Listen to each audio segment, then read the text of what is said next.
Bismillahirrahmanirrahim. Elhamdülillahi Rabbil alemin. As-salatu vesselamu ala eşrefil enbiya vel mursalin. Nebiyyina Muhammedin ve ala alihi ve sahbihi ve tabi'in. Thumma ma ba'd. Assalamu alaikum ve rahmatullahi ve barakatuhu. Murdaqı ötülgön sabağızды улантабыз. Бүгүнкү өтө турган сабагыбыз бул а'радыл сихр вал мас. Сыйкыр жана жин тийгендин белгилери. Негизинен ар бир оорунун өзүн белгилери бар. Бүгүнкү өтө турган сабагыбыз сыйкырдын белгилери жана кимге жин тийген болсо, жин кирген болсо, ошол адамдардын белгилерин өтөбүз. Белгилер ар кандай тараптан байкалат. Эң биринчи тарап бул ал-арад хал азан вал кираа. Азан айтып жатканда же Куран окуп жатканда ошондо ким сыйкырланган болсо, кимге кара дуа окулган болсо, ошол кара дуанын жана жин тийгендин белгилери чыга баштайт.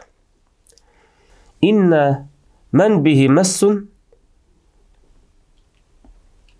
Эгерде кимде жин тийген болсо, же сыйкыр болгон болсо, кулагына азан айтканда ошол адамда белги пайда болот. Ал кулагына азан айтканда ал адам кача баштайт. Же болбосо коркуп ар кандай кызыктай абалдарга келе баштайт.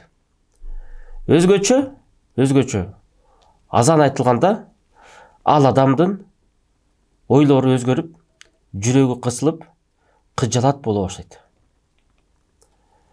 Бирок бир адамга ошол азан айткандан кийин андай белги чыкпаса, ал белги болушу дагы шарт эмес.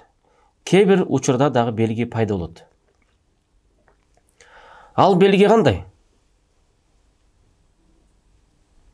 Бул азан окуганда бул адам кыйкырып башташы мүмкүн. Өкүрүп, же ыйлап, же жерге жыгыла калышы мүмкүн. Хали суқутихи алал ард. Же болбосо ал адам кыйкырбайт дагы, өкүрбөйт дагы, бирок күлөт. Каткарат. Ага күлкүнүчтүү болот азан окуган. Же болбосо кыйкырбайт дагы, күлбөйт дагы, ал жанакындай ойго, мындайча айтканда, ойго түшүп, өзүнчө ойлонуп калат. Ойго батып калат. Же болбосо ал өзүнүн назарын асманды көздөй же ар тарапты көздөй оңго солго кыймылдата баштайт. Дем салатканда же азан айтатканда. Мындай окуялар дейт, биз азан айтканда, дем салганда көп көргөнбүз дейт. Демек, азан бул шайтанды сыртка чыгаруунун бир берекеси. Ошол үчүн азанды Аллах Тааланын элчиси бизге шайтанды качырат деген. Ким азан айтса, шайтан азандан качат деген. Ошол үчүн азан бул исламдын эң улуу символу десек болот. Ошол үчүн азан айтыш керекпиз. Азанды угуш керекпиз. Экинчи бир белги. Бул ал-а'рад фи хал яқза. Мындайча айтканда сырткы белгилер бар дейт. Эртемен туруп, жаткы чакты өзүнүн ошол адамдын сырткы белгилери болот экен. Сырткы белгилери бул адам Эң биринчи эле белгиси, сырткы белги, адам жин кирип калган болсо, жин тийип калган болсо, же кара дуба окулуп калган болсо, бул адам ал-калак аш-шадид, өтө катуу кайгырып калат дейт. Демек, сыйкырлаган адам өтө бир кайгырууда жашап калышы мүмкүн. Ошол үчүн өтө чоң бир кайгыруу көбүнчө бул аял затына да тиешелүү. Аялдар эгерде аларга кара дуба окулса, эркектерден дагы тез кайгы апага түшүп кетет. Анткени алар назик жандар. Экинчи бир белги ал-муюл илал вахда вал узла. Жалгыздыкка ийилип кат дейт. Жалгыздыкка ооп, элден бөлүнүп, өзгөчө болуп калат. Тагыр айтканда, өзүнчө отуруп, бөлмөдө бөлүнүп отурган ага жакшы, ыңгайлуу. Эл менен отурса, чогуу тамак ичип, чогуу сүйлөшүп, ал адам кысылат жүрөгү. Баш ооруйт. Неге? Анткени пайгамбар айткан: "Тажаммау фа инна фил жамаати барака." Чогулуп тамак ичкиле, чогулуп дайыма иштерди жазагыла дейт. Ошол чогулууда береке бар деген. А шайтан адамды чогулгандан, жамааттан бөлгөнгө аракет кылат. Пайгамбар бир хадис айткандай: "Аз-зи'бу я'кулу мин ганамил qaси." Карышкыр бөлүнгөн койду жейт дегендей. Мындайча айтканда, бөлүнгөндү бөрү жейт деп биздики ата бабаларыбыз айтып койгон эле эмне? Хадистен алган. Демек, адамды жин биринчиден аны азгырып жоготуш үчүн ал адамды биринчи бөлөп баштайт элден. Же болбосо чогуу отуруп тамак ичкенден дагы, чогуу отуруп сүйлөшкөндөн дагы кыйналып, ал өзүнчө отурса, ага жакшыраак болот. Үчүнчү бир дагы белги, сырткы белгилеринен бул ас-суда даим аллази ла сабаба лаху. Яни ла сабаба лаху тибби. Башында бир дайыма бир баш ооруп баштайт. Бул адамдын башы ооруй берет. Же медициналык жактан эч бир себеп жок дейт. Текшерсе, рентгенге тартабы, же ар бир аппараттарга тартабы, карайбы, бардыгы таза чыга берет.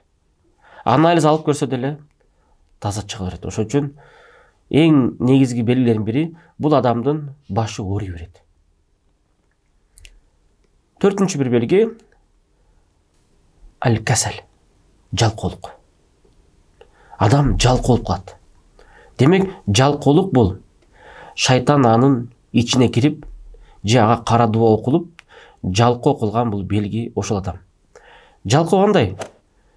Жанакындай жакшы үгүттөлгөн иштерди аткарбайт. Жакшы үгүттөлгөн иштер, мисалы, динге кызыкпай калышы мүмкүн. Же болсо дүйнө иштерине деле жакшы адал рызкысын тапкысы келбей калышы мүмкүн. Же үйдөгү жумуштарына көп көңүл бурбай калышы мүмкүн. Ошол үчүн жалкоолук бул кара дуба окулгандын жана жин тийген адамдын белгиси. Андан кийинки белги бул шуруду-зин. Мындайча айтканда, эс тутуму начарлап калат. Память начарлап калат. Азыр эле айткан нерсени унутуп калышы мүмкүн. Өзгөчө намазга келгенде дейт. Белгилүү сүрөлөрдүн баарын унутуп калышы мүмкүн. Ошол үчүн эс тутуму начар адам, бул адамда симптомдор бар, бул адамда белгилер бар. Же ага кара дуба окулган, же ага жин кирген. Жиндин кириши ар кандай жол менен келет. Кийин да сабакта өтөбүз, кандай жол менен да жин кирет. Ошол үчүн Аллахумма салли Мухаммад, биз бул нерседен эмнени пайда табабыз? Биздин пайда таба турган нерсе, биздин эң негизги бул жерден биле турган нерсе, эс тутум начар болуп калыш, өзгөчө, ал адам өзү сезип калат да, мурдакыдан абалдан өтүп калат. Бул адам дароо жанакындай дем салдырып тазаланыш керек. Ошол тазалангандардын эң жакшы бир дагы белги да айтып коеюн, бул сенна мекканская. Мекканская сенна деген бул эс тутумду күчтүү кылат дейт алымдар. Ошол үчүн эс тутумду кайра өз калыбына келтириш үчүн сенна менен кыстал хинтти ичиш керек экен. Андан кийинки белгили бул жанакындай адам себепсиз кыйкырып, адамдар менен өкүрүп уруш баштайт. Мындайча айтканда, анын жакындары, ата-энеси же бала чакасы же анын жубайы анын сүйлөгөн сөздөрүн жактырбай кыйкырып, ызырынып калышы мүмкүн дейт. Бул жанакындай катуу абалга түшүп калышы мүмкүн. Да бир белгилерин айтканда, бул адамда талма оорусунун белгилери чыгып калышы мүмкүн дейт. Жанакындай жөндөн жөн жерге жыгылып калышы мүмкүн. Же болбосо себепсиз эле оозуна бир нерселер агып, ал адам ошону белгилерге түшүп калышы мүмкүн дейт. Андан кийинки да белги адамул и'тина бин назафа. Тазалыкты сактабай калат. Мындайча айтканда, дарат алгысы келбей калат, гусул алгысы келбей калат, же жуунгандан алыс болуп калат. Бул адам жуунуксу келбей калат. Ошол үчүн ким жуунуксу келбей калган адам, бул адамда жанакы жиндин белгиси. Ошон үчүн канчалык адам жуунбай жүрсө, ошончалык ага шайтан кирип, шайтан өз максатына жетишке ага көмөк болот. Ошон үчүн тазаланыш керек. Биз тазаланыш керекпиз сыртынан. Мындайча айтканда, жуунуш керекпиз.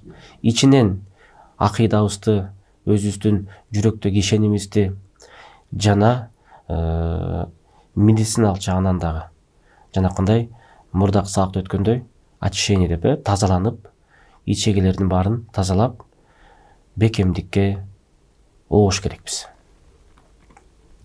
Бирок бул белгилердин баардыгы эле сырткы белгилерде төп келбейт. Кээ бир белгилер келип калышы мүмкүн бир адамга. Ошон үчүн бул белгилердин баардыгы келип калышы шарт эмес. Эми үчүнчү тарап бул арад фил манам. Уктап жаткандагы белгилер. Эң биринчи белги бул аль-кабус, аль-жасум, мындайча айткандай, коркунучтуу түштөр кирет. Ужас деп коет.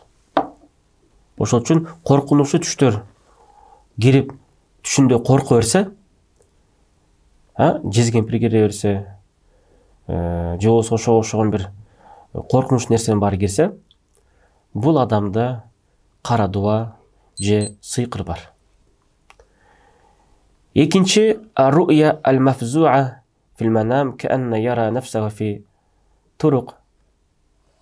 Бул адам ушундай бир жаман түш көрөт дейт. Өзүн жаман бир жолдордо көрүп калышы мүмкүн дейт. Балким жардын үстүндө көрөрөт. Балким өзүн бир үйдүн, тамдын үстүндө көрөрөт. Же өзүн өлүп аткандай көрөт. Дагы бир ушундай түштөр болот. Же артынан бир коркунучтуу бир адам кубалап бараткан болот. Ал качайын деп, бир кача албай, чуркап албай жаткан болот. Бул дагы жиндердин ага жин тийип калган адамдын белгиси дейт. Же болбосо түшүндө дайыма учуп жүрөт. Себеби дегенде учкан бул эки гана зат учат, жиндер учат жана периштелер учат. Бирок периште эмессиң эч качан. Анткени адам периште деңгээлине жете албайт учуп жүргөндө. Анда балким ошол адамга жин тийип, бул адамды жанакындай кыялдандырып, учурганды көргөзүп жатышы мүмкүн. Ошон үчүн жин тиген адам көп учат түшүндө. Же болбосо яра кытатан андай мышыктарды көрөт дейт. Мышыктардын ар кандай түрүн көрөт. Же карасын, же башка түрүндөгү, эмнеге дайыма мышыктарды көрөт. Же болбосо ошол мышыкка окшогон үй жануарларын көрөт дейт. Уйларды көрүшү мүмкүн, иттерди көрүшү мүмкүн, артынан ит кубалап аткан болот, тиштеп аткан болот. Мунун бардыгы демек сыйкырдын белгиси болушу мүмкүн. Бирок эгерде жанакы түштөрдүн арасында бир адам сиздердин бир түшүңөр туура келип калса эле, менде кара дуа бар турбайбы, менде жин бар турбай деп коркуп кетпеңиз. Эмнеге? Себеби дегенде мындай түштөр дагы бир гана кара дуа менен жин кирген адам эмес, мындай түштөр дагы кээ бир учурларда мындай ооруга руханий жагынан дартка дуушар болгон адамдар дагы көрүп калышы мүмкүн ошондой түштөрдү. Жана түшүндө дайыма кыйкырып, өкүрүп, же болбосо аябай күлүп, ыйлап жаткан болот. Бул адамдарда дагы ошол сыйкырдын, кара дуанын белгиси болушу мүмкүн. Ошол үчүн Аллах субханаху ва тааля бизге ошондой белгилерди берген. Эмнеге? Анткени ошол белгилер аркылуу ооруларыбызды табып, ошол оорудан тазаланып арылыш үчүн. Анткени белгилер бул Аллахтан болгон жардам. Ошон үчүн Аллах субханаху ва тааля өз пендесине белгилер менен жардам берет. Андан кийин дагы бир белгилер тарабынан бул дем салганда. Дем салганда, Куран окуганда, рукия деп коет. Ошондой рукияны окуганда адамда белгилер пайда болот. Бул адам дем салып жатканда ыйлайт, же күлөт, же жыгылып калат, же титирейт, же баш ооруп чыгат, же жүрөгү кысылат, же ичинде бир нерсени ары бери кыймылдап аткан болот, же колдорунда, булчундарында бирдемени ары бери чуркап аткан болот, же болбосо желкеси тырышып уйкусу келет дем салып жатканда, же болбосо дем салганда кээ бир адамда андай белгилер болбойт, бирок көзүн жумганда ал бир нерселерди көрүшү мүмкүн. Адамдарды, жаныбарларды, мүрзөлөрдү. Ошол үчүн бул дагы дем салгандан кийин белгилер. Жана дем салуучу адам ошол белгилерди дагы тапканга дагы бир белги бар. Мисалы, дем салганда дем салдырган адам көзүн жумуп турган жакшыраак. Неге? Себеби көзүн ачып турса, адамдын көзү ар кандай нерсени карап, ал ар кандай бир нерселерди, жалтырактарга, коозуктарга көз салып, ал ошол башка нерсе менен алек болуп калса, тигил адам ичинде эмне бар экен билбей калышы мүмкүн. Ошол үчүн ал адам башка нерсе алек болсо, окулган Куранга дагы көңүл бурбай калышы мүмкүн. Ошол үчүн дем салганда, берки дем салынып жаткан адам көзүн жумса жакшыраак. Эмне? Ал ошол дем салып жаткан адамдын Куранын угуп, кунт коюп угуп, ошондо бир белгилер чыгыш үчүн. Дагы бир белгилеринен дем салып жаткан адам, берки адам көзүн жумуп жатканда, көзү оңго солго тез кыймылдашы мүмкүн. Бул дагы жиндин, кара дуанын белгисинен. Ошол үчүн биз дем салып жатканда, дем салдырып жаткан адам көзүн ары бери оңго солго кыймылдаса, бул жиндин, кара дуанын белгилеринен. Дагы бир дем салып жатканда дагы бир белгилеринен бул адам дем салып жатканда, бул адам туруп кетиши мүмкүн, же тургусу келет. Же болбосо суусайт, мага суу берле дейт. Же болбосо ал адам дем салып жатканда ошол дем салып жаткан адам менен сүйлөшкүсү келет. Ошо жини бар адамдар туруп ошол дем салып жаткан адамдын демин бузганга аракет кылат. Ошол үчүн дем салганда көбүнчө Аллах субханаху ва тааlanын кудурети менен кимдин ичинде жин барбы, сыйкыр барбы, кара дуа барбы, же көз барбы, ошол адам кыйналып белгилерин чыгарат экен. Ошол үчүн дем салдырып койсо жакшы, бирок эң жакшы демди өзүңөргө салган жакшы. Анан дем салдырам деп атайын жалдырап барыш дагы шариятта буга өкүм макрух, дурус эмес. Эмнеге? Анткени пайгамбар саллаллаху алейхи ва салламдын айткан хадиси. Анткени пайгамбар саллаллаху алейхи айтат, 70 000 адам бейишке түз кирет дейт. Неге дегенде, ла ястаркун, алар дем салып бер деп жалдырабайт дейт. Ола яктуун, жанакындай жарадар болгондо ошо жараттарын темир менен күйгүздүрбөйт дейт. Ола ятатайярун, жана ырым-жырымдарга ишенишпейт дейт. Ва аля раббихим ятаваккалун, Раббисине бир гана таянышат дейт. Бул пайгамбардын Бухаридеги сахих хадиси. Анан ошол пайгамбар саллаллаху алейхи ошону айткандан кийин 70 000 адамдын катарында болом деп Уккаша ибн Мухсин деген тура калып айтат: "Я Расулулла, мага дуа кылып койгуңузчу, мен ошол адамдардын катарынан болоюн" дегенде пайгамбар айтат: "Сен ошолордун катарындасың" дейт. Анан бир адам да туруп, "Мага дуа кылып койгуңуз" дегенде "Сабакака биха Уккаша".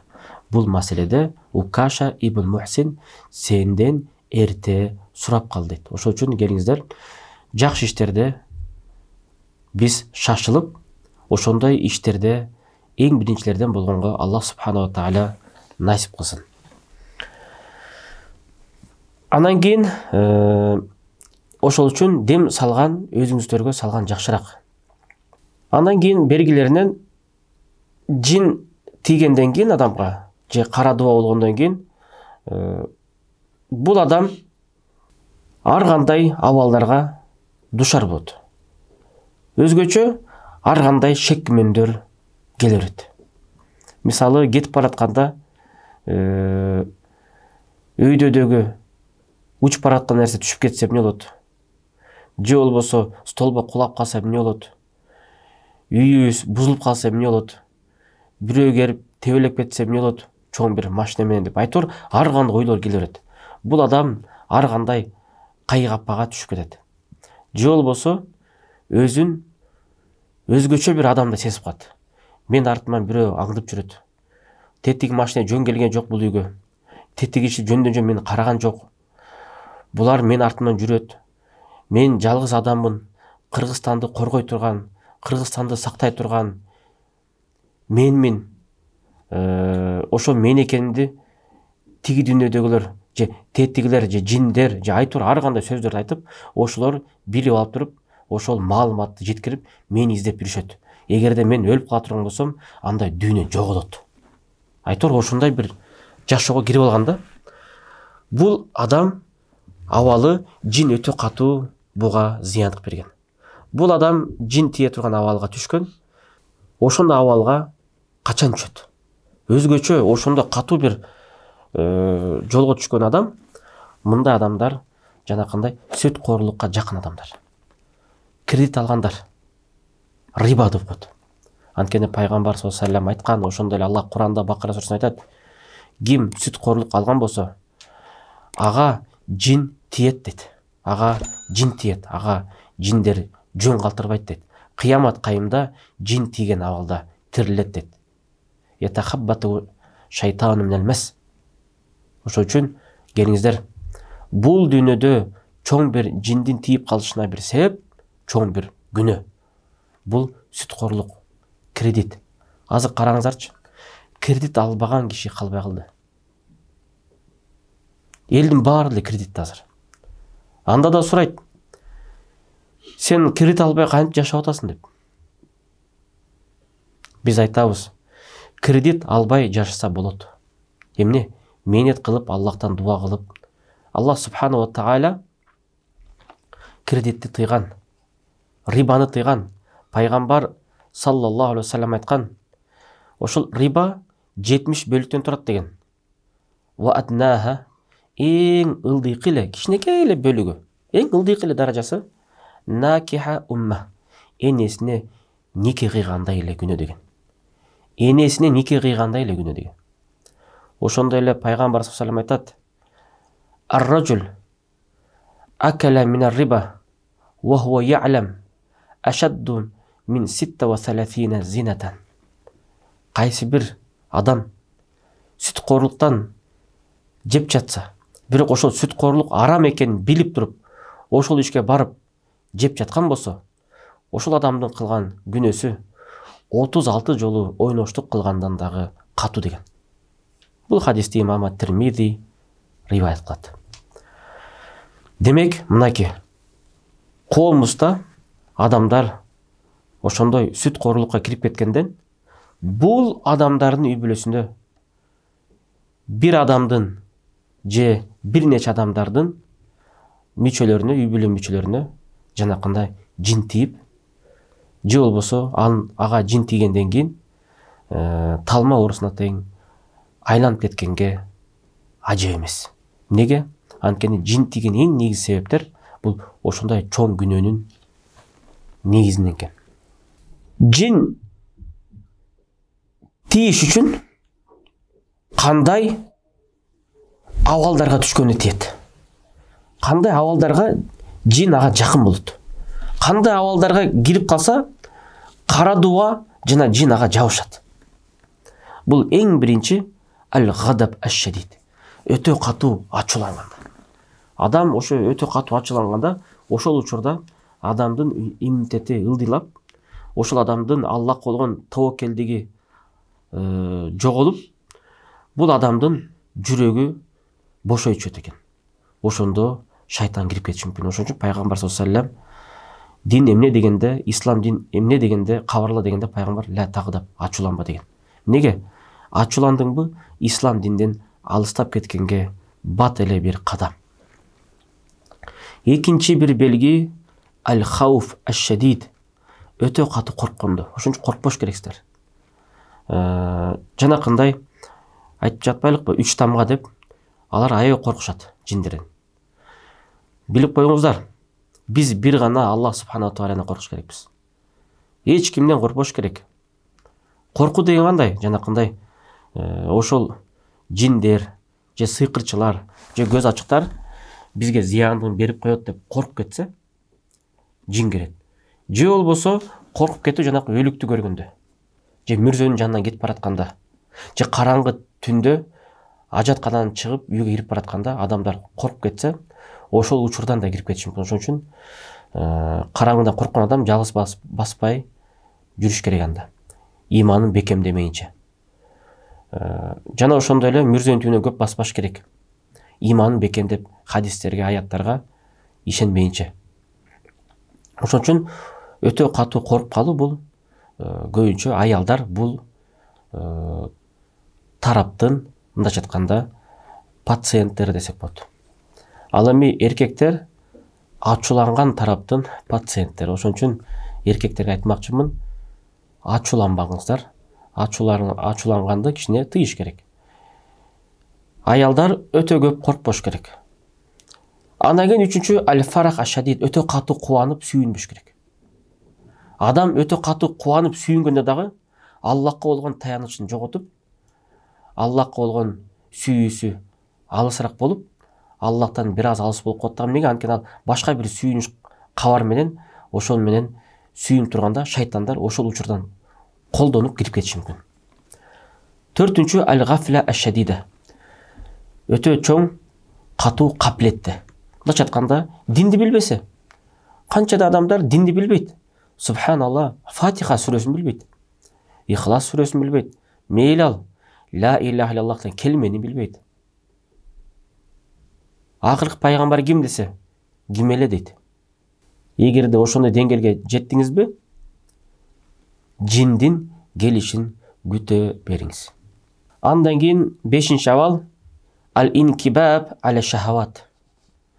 Азгырык иштерине жакыныраак болгон. Мындайча айтканда, жанакына букмекерге кирип кетип, же казиного кирип кетип, азгырык иштерге чылым чегип, же болбосо ошол азыр анын айткандан деле уят жок, азыр наша чегип, наша чеккендер көбөйүп кетти. Өзгөчө кээ бир мусулмандар дагы ошону чегет да, арам го десең, бул макрух дейт. Субханалла, кээ бир мусулмандар сигарет чегет, тамеки чегет, чылым чегет. Харам десең, макрух дейт. Биз айтабыз шариятыбызда. Ал айтат, пайгамбар айтты эле сигарет харам деп. Ошондой эле биз ал адамга мындай деп жооп беребиз. Шариятта пайгамбар саллаллаху алейхи ва саллям өзөгүн арам кылса, бутага кошо арам болот. эреже бар. Ал эми бутагын пайгамбарыбыз тыйган болсо, өзөгү тыйылат. Эмес, өзөгү адал болот. Мисал келтирелик. Пайгамбар айткан: "Куллу мускиратин хамр, ва куллу хамрин харам." Бардык баш айландырган нерсенин бардыгы бул вино, бул шарап деген арак мындайча айтканда. А бардык шараптар, бардык винолор арам деген. Демек, баш айландырганын эң негизи өзөгү бул вино экен. А сигарет, Балтика, семерка, тройка мунун бардыгы тең бутагына кирет. Өзөгүн пайгамбарыбыз кесип койду. Ал эми өзөгү адал, бирок бутагын кесип койгон, мисалы жанакындай жырткычтар, же болбосо чочко жана ошондой нерселерди пайгамбарыбыз тыйды, бирок Аллах Таала Кур'анда айтат: "Ухилля лакум ма фил барри ва ма фил бахр." Жер үстүндөгү жана суу астындагылар силерге адал болду, бирок кээ бир нерселерден сырткары, жанакындай жырткычтардан сырткары. Ошол үчүн Аллахумма салли аля Мухаммад, биз айтабыз, сигарет чеккен шариятта арам. Бул кайра жин менен ооруганга жакын болот. Эмнеге? Анткени сасык түтүн бул сасык жиндерди арвал хабиса. Алар плас сасык рухтар дейт, сасык жандар дейт. Сасык жандарды өзүнө яжзибу, өзүнө тартылат дейт. Ошон үчүн сасык нерсе жиндерди өзүнө чакырат экен. Анан кийин хал иза ал-мар лахум. Качан гана да жин тийиши мүмкүн, качан гана адамдар ушу жинге зыяндык берип баштаганда. Же болбосо кандай? Мисалы, арыктарга жанакындай аялдар көбүнчө сууларды ич аяктуу жууп туруп төгүп салгандар. Эмнеге? Ошон үчүн пайгамбар саллаллаху алейхи ва саллям айтат: "Жиндер ошондой тешиктерде, арыктарда, чуңкурларда жашайт" дейт. Аларга, чуңкурларга бир нерсени жөн эле төгүп куя бербеш керек. Этиятташ керек. Балким ошол жерде бир жиндер жаткан болот. Аларга ысык сууну куюп салдыңыз, анан алар өч алып, ошондо өзү кирип алышы мүмкүн. Ошон үчүн ысык сууну куйбаш керек. Ошон үчүн ысык суу деген өтө жаман. Ошон жиндерге жакпайт ал. Ысык сууну кичине муздаган абалдан кийин куйсак болот. Бирок ким жанакындай батирлерде жашаган болсо, аларга андай нерсе коркунуч туудурбайт. Алар каалаган абалда арылып төгө берсе болот. Демек, бүгүн биз белгилерине токтолдук кененирээк. Эмки сабакта биз жин тийген кандай болот? Жин тийгенде кандай учурга адам жетип калышы мүмкүн? Жана ошондой эле талма оорусу жөнүндө дагы баяндайбыз. Ассаламу алейкум ва рахматуллахи ва баракатуху.